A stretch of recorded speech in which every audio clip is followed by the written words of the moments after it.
अस्सलामुअलैकुम। Master concept में आप तमाम को खुश आमदीद। सेकेंड ईयर मैथ्स के लिए हमने आज से सिलसिला शुरू कर रहे हैं। और सबसे पहले ये बात जहन में रखें कि बहुत से बच्चे ये कहते हैं कि फ़र्स्ट ईयर का मैथ्स सेकेंड ईयर से आसान है, लेकिन ऐसी बात नहीं है। फ़र्स्ट ईयर का मैथ बिल्कुल जो है वो मैट्रिक का मॉडर्न है, जबकि सेकेंड ईयर का मैथ्स बिल्कुल फ़िज़िक्स के न्यूमेरिकल की तरह है, जिसकी वो समझने में एक कॉन्सेप्ट बनाना पड़ेगा ताकि आपको अच्छा समझ आ सके। सेकेंड ईयर का मैथ समझने के लिए आपको अच्छी तरह ज़हन नशीन करना पड़ेगा कि हम लोग जो भी एक्सरसाइज पढ़ेंगे उसके अंदर हमें देखना है कि कौन सा फार्मूला यूज़ हो रहा है और उसका इस्तेमाल क्या है। और अगर इस्तेमाल हमें मालूम होगा तो हमें चैप्टर ना सिर्फ समझ आएगा बल्कि अच्छा भी लगेगा। 2.1 हमारी पहली एक्सरसाइज है जो हम आपको समझाएंगे, और इस एक्सरसाइज में हमारे पास डिस्टेंस फार्मूला यूज़ हो रहा है, जो कि हम आपको प्रैक्टिकली इसकी एग्जांपल भी देंगे ताकि आप इसको अच्छी तरह से समझ सकें। तो इस वक्त हम लोगों को 2.1 के डिस्टेंस फार्मूले को अच्छी तरह से देखना है कि वो किस तरीके से परफॉर्म किया जाता है क्वेश्चंस के अंदर, क्योंकि बहुत से क्वेश्चंस हैं जिसके अंदर हम डिस्टेंस फार्मूले से बआसानी कई ट्रायंगल्स को प्रूव कर सकते हैं, और हमें बआसानी और भी काम इससे लिए जा सकते हैं जो प्रैक्टिकली लाइफ के अंदर भी हो सकता है, और हम इसे क्वेश्चंस के अंदर भी सॉल्व करते हैं। तो ये याद अच्छी तरह से कर लें। और हम लोग इंशाल्लाह अभी 2.1 को स्टार्ट कर रहे हैं, और 2.1 के अंदर हमें सिर्फ डिस्टेंस फार्मूला दिया हुआ है, बाकी कई अगली एक्सरसाइज में नए नए फार्मूले आ रहे हैं, और यहाँ पे 2.1 में सिर्फ और सिर्फ डिस्टेंस फार्मूला में दिया गया है। तो डिस्टेंस फार्मूले के अंदर हमारे पास और क्या है, ये फार्मूला लिखा हुआ है। P1 P2 दो पॉइंट्स हैं, उनके दरमियान का डिस्टेंस हमें मालूम करना है। और एक हम क्वेश्चन ले लेते हैं बुक का, क्वेश्चन नंबर 1 का पार्ट 3 है।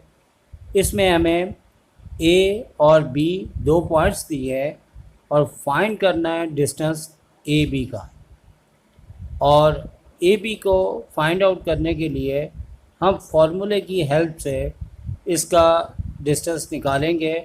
जैसे कि फार्मूला हमारे पास ये लिखा हुआ है, और हमें उसी के मुताबिक यहाँ पे सब कुछ कहना पड़ेगा कि हेयर करके हमें यहाँ पे लिखना है कि A जो है हमारे पास वो -1,4 दिया हुआ है। इसी तरह उसे फार्मूले के P1 यानी कि जिसे X1 और Y1 कहा जाएगा, ये नोट कर लें। इसी तरह B पॉइंट जो है वो हमारे पास वहाँ लिखा है 3 - 2, जिसे हम P2 से रिप्रेजेंट करेंगे, और ये X2 और Y2 होता है।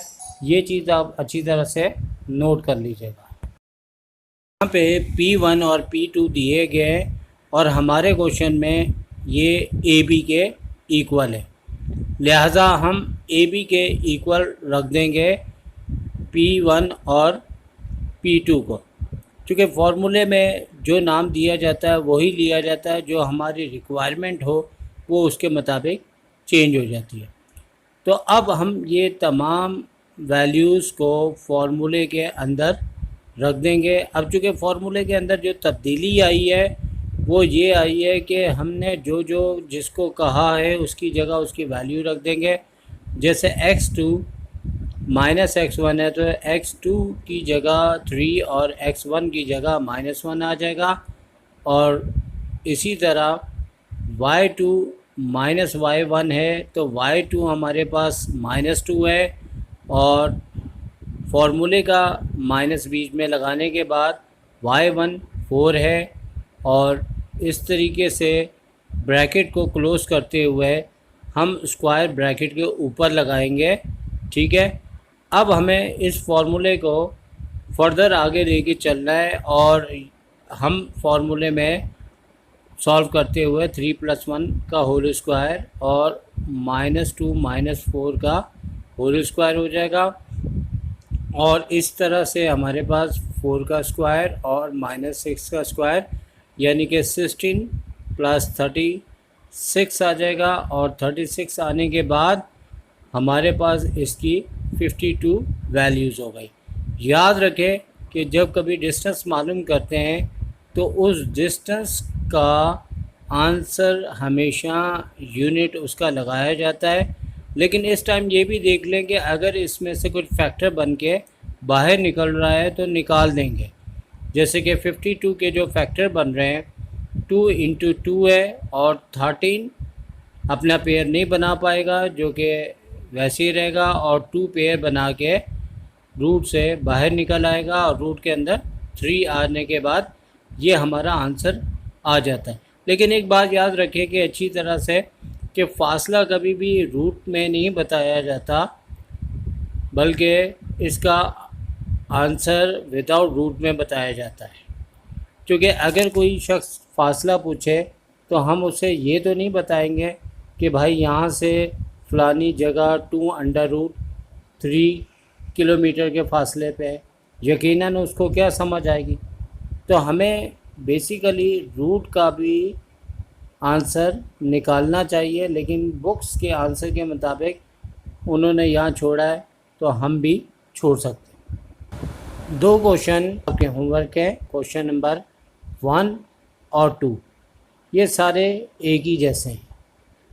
अब आपको हम एक एग्ज़ाम्पल दे रहे हैं जिसके अंदर आपको इसकी प्रैक्टिकल एग्ज़ाम्पल दे रहे हैं ताकि आपका कॉन्सेप्ट क्लियर हो कि ये किस काम डिस्टेंस फार्मूला हमारी प्रैक्टिकल लाइफ में आ सकता है।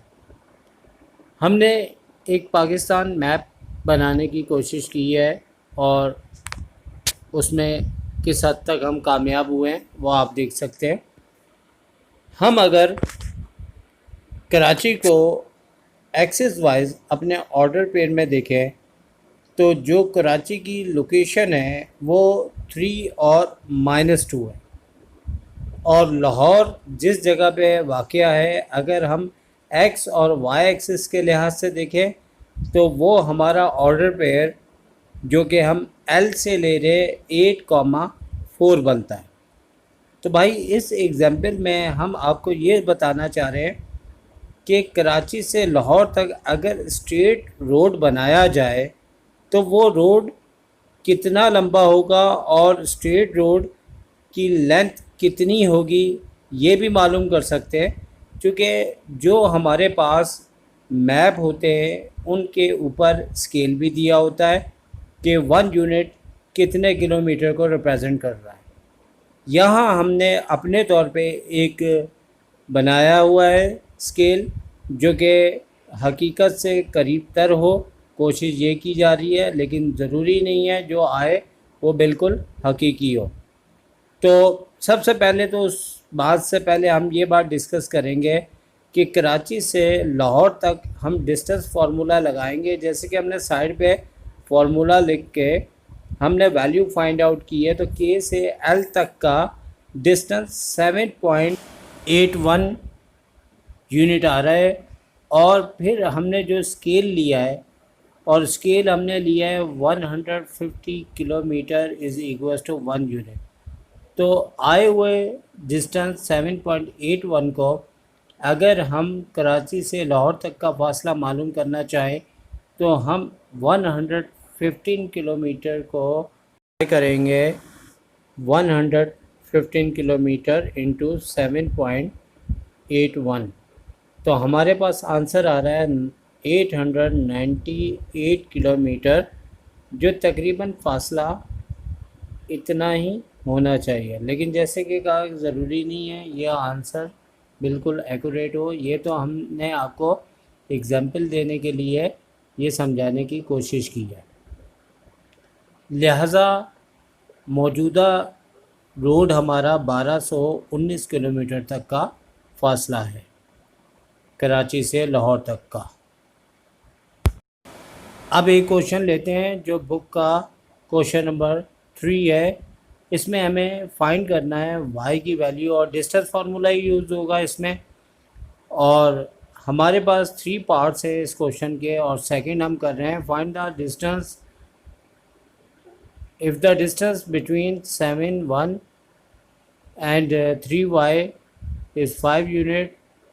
और सबसे पहले हमें लेट करना है, जिस तरह हमने यहाँ पे लिखा हुआ है ए और एंड बी से ऑर्डर पेयर को लेट करना है, और हमें यहाँ पे 5 यूनिट लेंथ दी हुई है।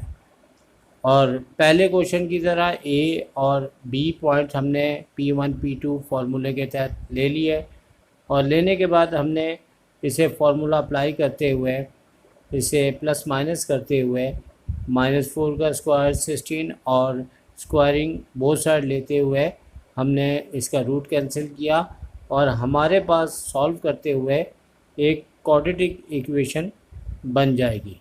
और क्वाड्रेटिक इक्वेशन बनने के बाद हम मिडल टर्म ब्रेक करेंगे, और मिडल टर्म ब्रेक करने के बाद हमने देखा कि 2 आंसर हमारे पास आएंगे y के, और हमें y ही मालूम करना है इसमें। तो मिडल टर्म ब्रेकिंग के बाद हमारे पास 2 आंसर आए, एक 4 और सेकंड आंसर हमारे पास -2 आया, और दोनों आंसर हमारे पास y के हैं।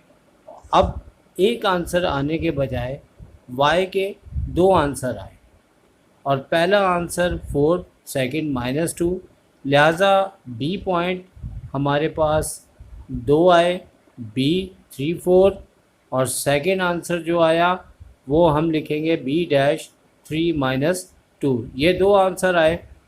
अब हम इसे एक ग्राफ बनाया है हमने, और दोनों आंसर आखिर क्यों आए ये हमें चेक करना है, और ये हम आपको एक एग्जाम्पल दे के समझाएंगे। और इसके लिए हमें एक ज़रूरत है पेंसिल की, और इस पेंसिल की लेंथ आप 5 यूनिट कंसीडर करें, क्योंकि हम ये आपको कॉन्सेप्ट दे रहे हैं कि एक आंसर के बजाय 2 आंसर आखिर क्यों आए। तो इसके लिए हम पहले आंसर को देखते हैं, और इसमें एक बात याद रहे कि एक हमें फ़िक्स पॉइंट दिया हुआ है 7,1, जो कि हम अपने बनाए हुए ग्राफ के लिहाज से देखें तो वो 7 और x की वैल्यू 7 है, और y की वैल्यू हमारे पास 1 दी हुई है। अब हमें जो 2 आंसर आए, चूँकि एक लाइन के एक पॉइंट एक एंड होता है और दूसरा पॉइंट दूसरा एंड होता है, तो एक लाइन के 2 एंड पॉइंट होते हैं, लेकिन एक तो यहाँ पे फिक्स है, लेकिन दूसरा 2 आने के पीछे क्या वजह है, इसके लिए हम आपको एक एक्सपेरिमेंट करके बताते हैं कि 2 आंसर आखिर क्यों आए। ये एक पेंसिल है, और इस पेंसिल की लेंथ को अगर हम 5 यूनिट कंसीडर करें तो हम इससे अपने 2 आंसर आने की वजह मालूम कर सकते हैं। अब हमें देखना यह है कि हमारे पास जो 2 आंसर आए वो ए तो फिक्स है, और अगर पहले आंसर को देखें जो कि बी है और वो है 3,4, तो इस लाइन को हमने इस तरह से एडजस्ट किया है कि एक पॉइंट इसका जो कि फिक्स है A.71 और दूसरा पॉइंट बी पॉइंट है, और जबकि इसकी लेंथ को हम कंसिडर कर रहे हैं 5 यूनिट, और यहाँ पे बी पॉइंट आंसर जो था वो 3x का और y का 4 था। जैसे कि फिगर में ये वेरीफाई हो रहा है कि 5 यूनिट की लेंथ पे हमारा ये जो आंसर है वो आ चुका है। और अब अगर हम B- यानी कि सेकंड आंसर को जो कि 3,-2 है उसे अगर हम मालूम करें और वहाँ पे एक अदद हम पॉइंट लगा देते हैं, और ये जो 5 यूनिट की लेंथ हम दोबारा एक्सपेरिमेंट करते हैं, ए पे रखते हुए हमने उसी पॉइंट तक जो कि बी पॉइंट था रखा, तो दोनों की 5 यूनिट लेंथ पे आंसर हमारे वेरीफाई हो रहे हैं। तो अगर 5 यूनिट की लेंथ को देखा जाए तो ये सेकंड पॉइंट तक लेंथ पहुंची है। तो ये दोनों आंसर हमारे वेरीफाइड हो रहे हैं। इस एक्सपेरिमेंट का मकसद सिर्फ ये है कि आपको बताया जा सके कि अगर ये एक्सपेरिमेंट ना हो तो हर बच्चा ये तसव्वुर करेगा कि एक लाइन के 2 एंड पॉइंट होते हैं। तो एक तो दिया हुआ है लेकिन सेकंड पॉइंट हमें 2 आ रहे जबकि एक आना चाहिए। तो आपने देखा इस एक्सपेरिमेंट के बाद कि हमारे दोनों आंसर वेरीफाइड हो गए। अब अगर हम राइट एंगल ट्रायंगल को प्रूव करना चाहें तो ये तीनों vertices A B C right angle triangle को शो करते हैं, जैसे कि ग्राफ के ऊपर आप देख सकते हैं। और ग्राफिकली तौर पे हमें बआसानी पता लग रहा है कि हमारे आंसर राइट एंगल ट्रायंगल के मुताबिक हैं, लेकिन एनालिटिकली में हमें डिस्टेंस फार्मूले से प्रूव करना है। तो आइए अब आपको हम दिखाते हैं एनालिटिकली डिस्टेंस फार्मूले से। ये राइट एंगल ट्रायंगल का हमने एक क्वेश्चन लिया है और क्वेश्चन नंबर 5, 6, 8, 9, 10 एक जैसे नोट कर लें। और क्वेश्चन नंबर 8 लिया है और ये क्वेश्चन लिखा हुआ है और इसमें 3 वर्टिसेस दिए हुए हैं और राइट एंगल ट्रायंगल हमें प्रूफ करना है। हमने फिगर के अंदर ए बी सी पॉइंट्स लेने हैं और फिगर बेहतर है उस वक्त बनाई जाए जब हमारे पास आंसर आ चुका हो। चूँकि 90 डिग्री किस पॉइंट पे आता है ये हमें क्वेश्चन को प्रूव करने के बाद ही मालूम हो सकता है। और पहले क्वेश्चन की तरह हमने लेट कर लिया, ए बी सी नाम रख लिया और डिस्टेंस फार्मूले से ए बी का आंसर हम निकाल चुके हैं, बी सी का निकाल दिया और हमारे पास तीनों आंसर मौजूद हैं। एक √13 यूनिट और एक √65 यूनिट और √52 यूनिट है। एक बात नोट कर लें कि हाइपोटेन्यूज हमेशा परपेंडिकुलर और बेस में से ज़्यादा होता है राइट एंगल ट्रायंगल में। तो यहाँ हाइपोटेन्यूज सबसे बड़ा √65 है।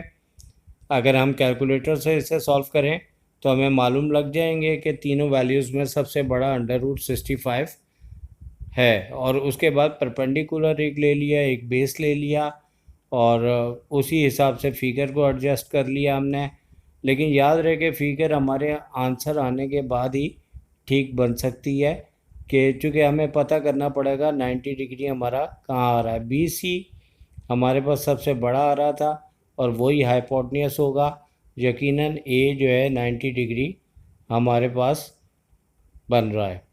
और अब हम इस क्वेश्चन को निकालने के साथ हमें प्रूव भी करना है कि ये राइट एंगल ट्रायंगल है। तो याद रहे कि राइट एंगल के लिए हमें पाइथागोरस से वेरीफाई करना होगा और जैसे कि फार्मूला दिया हुआ है, हाइपोटेन्यूज की जगह हाइपोटेन्यूज की वैल्यू और परपेंडिकुलर की जगह परपेंडिकुलर की वैल्यू, बेस की जगह बेस की वैल्यू।